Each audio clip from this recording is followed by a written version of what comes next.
ከ1850 እስከ 1991 የኤርትራ ድንበርን የሚመለከት ነው በዚህ መረጃ ማቀርብላችሁ። ከ1850 ዓመተ ምህረት በፈረንጆች አቆጣጠር በፊት የነበረው የኤርትራ ግዛት ምን እንደሚመስል የሚያሳይ ነው ይሄ ካርታ። በ1850 ዓመተ ምህረት በፊት ያሁኑ ኤርትራ አልነበረችም። በተለያዩ አካባቢዎች ኃይሎች እና አስተዳደሮች የተከፋፈለ ነበር ያሁኑ የኤርትራ ግዛት ማለት ነው። የኤርትራ የባህር ዳርቻ የሚባለው አንዱ ክፍል ነው። የሬድ ሲ ኮስት የሚባለው በቱርኮች ቁጥጥር ስር የነበረ ነው።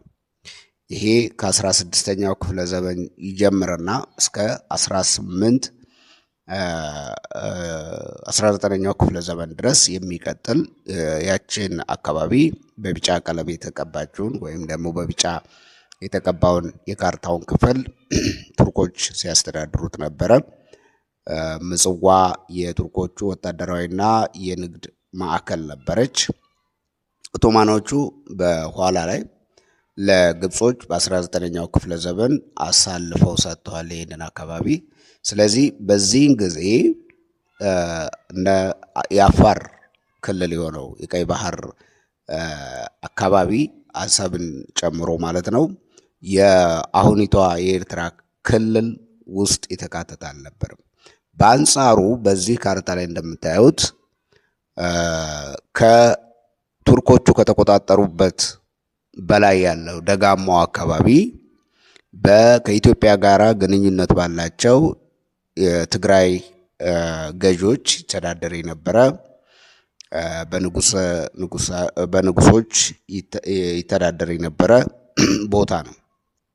ይሄ በነጭ የምታዩት ክልል ደግሞ ከታይ በኩል የሚገኘው በአፋር ሱልጣኖች ይተዳደር የነበረ የቀይ ባህር አሰብን ጨምሮ ማለት ነው ክፍል ነው። ስለዚህ ከ1850 በፊት አፋርና የአሁኑ ኤርትራ አልተዋሃዱም። በተለያዩ ኃይሎች ነበር ሲመሩ የነበረው።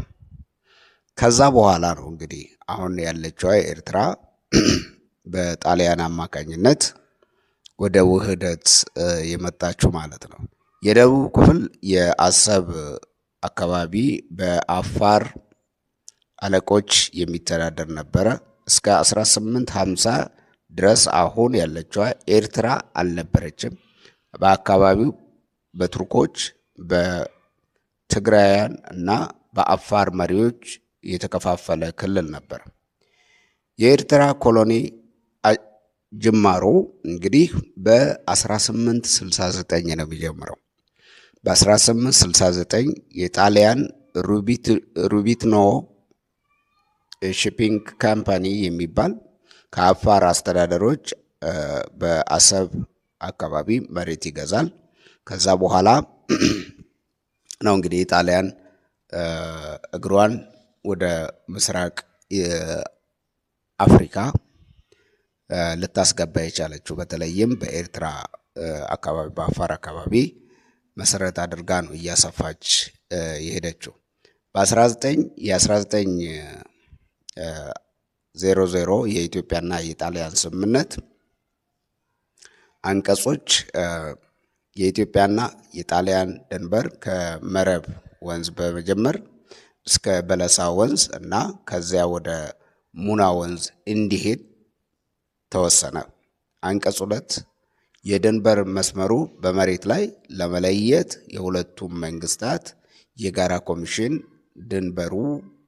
ድንበሩን የማካለል ስራ እንዲሰሩ ተስማሙ ማለት ነው። አንቀጽ 3 ላይ የድንበር ምልክቶች ወይም ባውንደሪ ማርከርስ በመሬት ላይ በጋራ ኮሚሽን እንዲተከሉ ተወሰነ። የ1908 የኢትዮ ጣሊያን ድንበር ስምምነት ትሪቲ ኦፍ 1908 ዋና አንቀጾች ቀደም ሲል ከዚህ ቀጥሎ ማቀርብላችሁ ይሆናል። የዩቲዩብ ቻናሌን ላይክ፣ ሼር፣ ሰብስክራይብ አድርጉ። እንዲህ አይነት መረጃዎችን መሰረት ያደረጉ ቪዲዮዎች የ1908 የኢትዮ ጣሊያን ድንበር ስምምነት ወይም ትሪቲ ኦፍ 1908 ዋና አንቀጾች የኤርትራና የኢትዮጵያን ድንበር በምስራቅ ድናኪል ወይም አፋር ክልል ክፍል እንዲገለጽ ያደረገ። አንቀጽ 1 ድንበሩ በደናኪል ወይም አፋር ክልል ቀይ ባህር ዳርቻ ጀምሮ ወደ ውስጥ ምድር እንዲቀጥል ተወሰነ። የመሬት ነጥቦች እና ተፈጥሯዊ ምልክቶች ወይም ተራሮች፣ ሸለቆዎች በመርኮዝ ድንበር መስመር ተገልጿል። አንቀጽ 2 የሁለቱ መንግስታት የጋራ ኮሚሽን በመስራት የድንበር ምልክቶችን ወይም ባውንደሪ ማርከርስ በመሬት ላይ እንዲተክሉ ተስማሙ። አንቀጽ 3 የአፋር ነገዶች በሁለቱም ድንበር አካባቢ ባለው መንገድ እንዲኖሩና በሰላም እንዲንቀሳቀሱ የተወሰነ ነበር። አንቀጽ 4 እያንዳንዱ መንግስት በራሱ የድንበር ክልል ውስጥ ላይ የፖለቲካና የአስተዳደር ስልጣን እንዲኖረው ተስማሙ። የኢትዮ ኤሪትሪያ ድንበር ካርታ ማብራሪያ የ1900 እስከ 1908 ያለውን ይህ ምስሉ ላይ ወይም ደግሞ ቪዲዮ ላይ የምታዩት ይመስላል። የ1900 እና የ1902ቱ በተለያዩ ከለሮች ተገልጿል።